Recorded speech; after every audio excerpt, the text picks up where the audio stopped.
छावा चित्रपटानंतर आता छत्रपती संभाजी महाराजांचा इतिहास जाणून घेण्यासाठी पेडगाव येथील हा धर्मवीर गडावरती अनेक पर्यटक जे आहे ते येतात आहे आणि दररोज मोठ्या संख्येने आता या ठिकाणी गर्दी वाढू लागलेली आहे. ज्या ठिकाणी छत्रपती संभाजी महाराजांना शेवटच्या क्षणी जो छळ करण्यात आला तो याच परिसरात त्या ठिकाणी करण्यात आला आहे आणि त्या परिसर बघण्यासाठी हे नागरिक जे आहेत ते येत आहेत.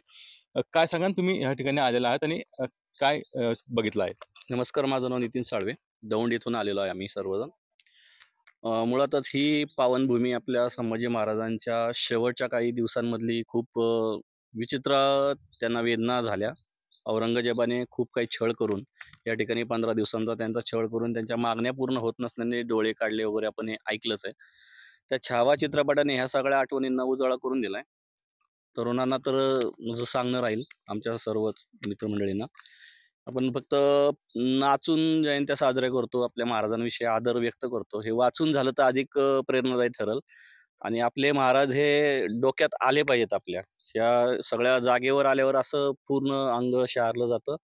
आणि ही पावनभूमी बघितल्यावर लक्षात येतं की हा भुईकोट किल्ला आहे आणि त्या औरंगजेबाला कुठेतरी भीती होती की आपलं लाखोचं सैन्य असलं तरी मावळे हे खूप चतुर आहेत आणि ह्या मावळ्यांकडे गनिमी कावा असल्यामुळे आपल्या राजाला ते कुठल्याही परिस्थितीत सोडून नेऊ शकतात. त्यामुळंच ही जागा त्यांनी भुईकोट किल्ल्याची त्या मावळ्यांसाठी निवडलेली असावी. एकंदरीत आपल्या राजाने खूप यातना सहन केलेल्या आहेत आणि त्या राजाने इथं शेवटचं काही दिवस घालवले आहेत आणि ही जागा खूप पवित्र आहे. आजूबाजूच्या परिसरातील सर्व नागरिकांना आव्हान राहील की या जागेला येऊन नतमस्तक होणं आपलं आद्य कर्तव्य आहे. खूप छान पद्धतीने या ठिकाणी माहिती मिळते आणि आपल्या राजाला वंदन करण्यासाठी ते यावं, अशी सगळ्यांना माझी विनंती राहील. आपला राजा खूप महान होता आणि खूप योद्धा मोठा होता आणि त्याच्या वेदना आपल्याला आता माहिती आहे, तिथं आल्यावर त्या जाणवतात, अंगावरून तरळतात. इथं नतमस्तक झाल्याशिवाय कुठलाही मावळा किंवा शिवसैनिक गप्प बसत नाही. काय सांगा तू कुठून आलाय आणि काय वाटलं तुला ह्या गडावर येऊन? मला गडावर येऊन वाटतं असं, की म्हणजे आमच्यासारख्या मुलांना महाराष्ट्रात राहतात, त्यांना सगळ्यांना राजाची माहिती कळली पाहिजे. कारण की ही युवा पिढी आहे ना, त्यांना कुणालाच राजाबद्दल माहिती नाही. जे छावा पिक्चरनी सगळ्यांना सांगितलंय. राजा हे असे होते जे कुणासमोर झुकले नाहीत. त्यांच्यावर आम्हाला अभिमान आहे.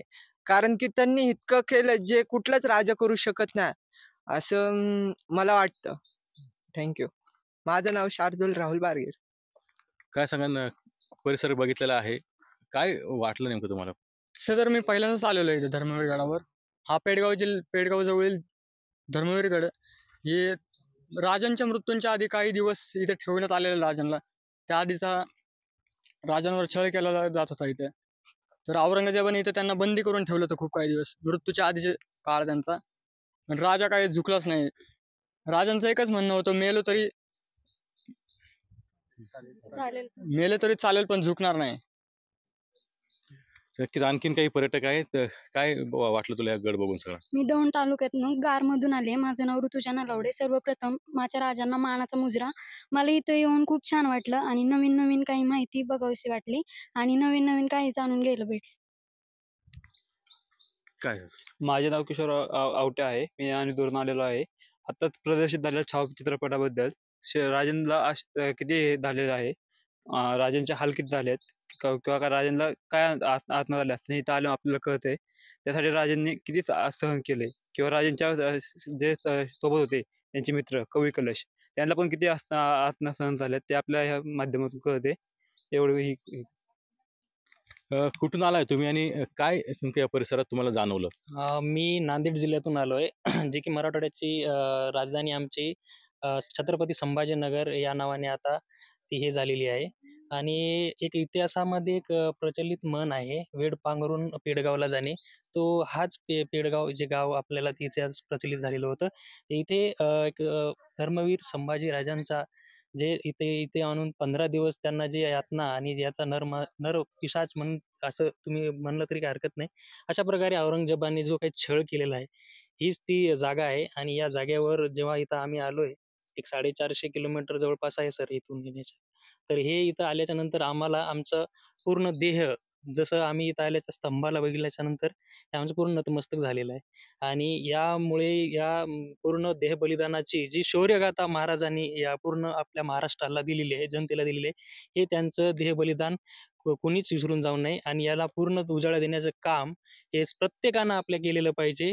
त्यामुळे आपला जो धर्मवीर संभाजी महाराज होता हा त्यांचा इतिहास आपण सर्वांनी आवर्जून बघावा आणि नक्की या जागी एकदा येऊन तुम्ही नतमस्तक व्हा. इथल्या भिंतींना विचारा, इथल्या नदींना विचारा की माझा धर्मवीर संभाजी महाराज कसा होता. इथल्या झाडांना विचारा की जे 15 दिवस त्यांनी हाल करून ज्या औरंग्याने इथे हे केले, तर त्याचा आज हे सुद्धा नव्हता. आज त्याचा एकही वंशज हे सुद्धा नाहीये, जिवंत नाही. तर नक्कीच आपण बघतो की इथल्या इतिहासाला साक्ष म्हणजे जे छत्रपती संभाजी महाराजांनी जे बलिदान दिलेलं आहे त्या बलिदानाचा साक्षीदार हा किल्ला आहे, इथला परिसर आहे. आणि हे बघण्यासाठी राज्यभरातून अनेक पर्यटक जे आहेत ते या स्थळावर येतात आणि या ठिकाणी नतमस्तक होतात. कॅमेरा विक्रमन कसं कोण आजाय करतोय मराठी, अहिल्यानगर.